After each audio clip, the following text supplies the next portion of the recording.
pads on the seatbelt for a reason. Couple of reasons. It distributes the load, but what it also does is it keeps all the hardware off of you. See how the hardware is always going to be on top of the pad? That's going to be a comfort thing. It's going to really help also distribute the load if you do have an impact. The majority of what we do in stock cars, in late models, sprint cars, and modifieds is a ratcheting system on the seatbelt that you've never seen ours. We developed that in 2001, and you get in there and literally you just use a tool like this to just tighten yourself into the seat. And the reason behind that is if we can control your hips, we can control all the body movement. If you've ever raced a car and you have this feeling throughout a race, you're in this feeling where you keep tightening your belts all race.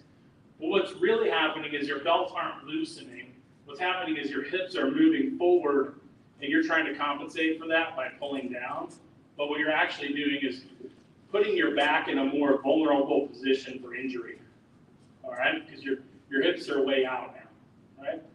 With a ratcheting system like that, when I can keep you planted and tighter than you can ever get a standard set of seatbelts, you will not have that loosening sensation. You literally will be sitting straight up the entire race. I don't want you to have to think about any of that until you get out of the car. That kind of all makes sense, if you will.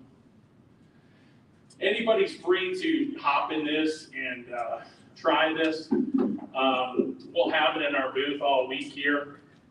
Big things is you always want to make sure that the belts are making kind of a perfect pattern in the middle. Everything should come straight off the shoulders. The crotch strap should come straight up. And both of these straps on the seatbelt should come right across your hips. If something is not in that case, if it feels like it's pinning yourself down, you probably have a crotch strap that doesn't have an adjuster in it, and the crotch strap needs to be lengthened. If you feel the belts are up into your stomach, same situation, the crotch strap's too long now. On our system, you can adjust that from inside the car and not have to go under the seat and remove the crotch strap and put the crotch strap back in. All right, Brian? Yeah, can you talk a little bit about the dates on belts, like the picture I got there? Is that something important, something we need to be looking at? It is, and tags, this is something that people don't really know, and again, spreading the good word is always good. So this is a great thing to talk about. So the SFI tags have changed over the last couple of years. Years ago, the tags had months on them, and then they had years listed on them.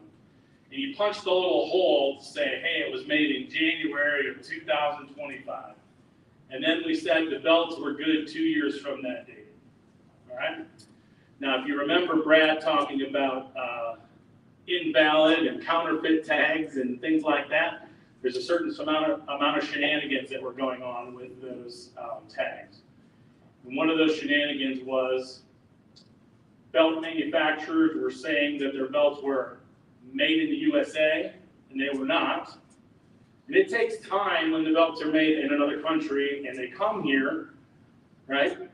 I put a tag on there. Now, how long does it take to get here, and do those tags date? And does that date impact Brian that bought these belts and was expecting them to work for 2 years? Is everybody kind of following me?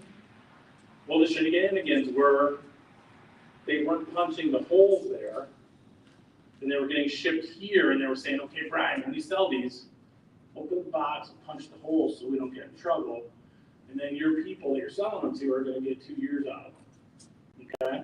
Well, they got smart to that. So they changed the tags a couple years ago, similar to the tag you can see there, where now the date that's on the tag is the date that they expire. That date is for 2 years for SFI.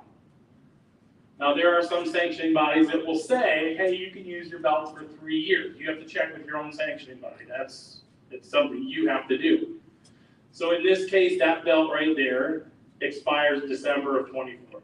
If your sanctioning body says you can use them for 3 years, you should be able to use them December of 25, and you need to verify that with them. But that is not a manufacturer date anymore, that is an expiration date. The other thing is there's only 2 months that come on those tags now. There's December and there's June. There's no other months printed, okay? Technically, that's to your benefit, right?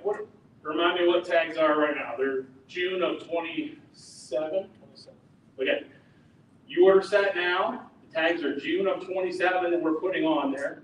That means you're going to get all of the 25 season, all of the 26 season, and you're going to get half of the 27 season. So you're actually getting 2.5 years there. See how that's to the end customer's benefit? Now the negative to that is, well, in May, I looked at my tag and it said they were still good, and I didn't replace them, but when I went to Summer Nationals race, now they said I'm expired and I can't race. You have to remember, either A, I need to do that at the beginning of the season, or I need to remind myself to pull them out or buy new ones, or in our case, we can do some rebuilds if the hardware is all good, but you need to get them replaced by that date. Does that kind of make sense? So then you get those ones, they're going to end in probably December, so that kind of puts you on a normal cycle. Then the next one is going to end in June again, you're off cycle, then the next one's going to end in December again, you'll be back on cycle. Does that make sense, everybody? I know it's a little confusing, but I hope I'm doing the best that everybody's understanding it. I'll pause on that one because there's generally some questions there, but if I did good, maybe there's no questions. No question there, but shoulder hardware placement, I see in that picture on. Generally speaking, you want the adjuster just off of the bottom of the Hans device. And that was the question, I just didn't know if there was a preferred location for them. Yeah, it should be just off the bottom of the Hans device for the reason that I said about it rubbing. If you do it the other way and that adjuster is on the Hans device, it's going to create a friction point and it's going to wear that webbing. Belt care that I see that he has on there. I'd love to say that racers use common sense, but unfortunately, we are not the best with common sense sometimes. All right? And here's a great example of that as it comes to belts. Would you power wash your car with no shoes on? Have you ever done it? Actually did it once. Okay. Run that power washer across your foot, a good power washer, what happens? Cuts you, right? Do you think that the thread and that webbing is any different than your skin? People tell me, oh, well, I power wash my belt. That's how I make it look good. You're cutting the webbing every time you do that. You should not get the webbing wet, right? Chris was talking about the foam and how the foam changes, right? We have to be thoughtful and give some care to the seat, thoughtful and give some care to the seat belts. As an example, what I always did on our car, when I was racing, is I always took like a Walmart bag. Everybody's familiar with what I'm talking about, plastic one. Pull this out of the side of the seat, wrap that all up in a Walmart bag so it doesn't get wet.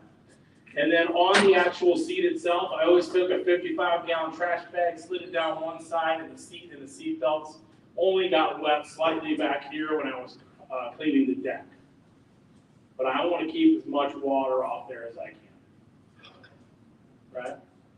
I actually had somebody one night tell me that they purposely power washed the belts that day so that they would, stretch because he was mad at his dad and he wanted them to stretch more because they were wet. That's not a spectacular situation. All right. Trying to be fairly high level. I know it's been a long day, but I will ask if there's any questions from the room regarding seatbelts. In general, not necessarily ours, but in general, seatbelts. Nobody? I will tell you one other thing that the conversation, I'm sorry, I don't know your name either, but it's on here. Morgan. When you guys were talking about something, it kind of made me think about when he was up here, I think it was Patrick from the NBA. One thing that we don't really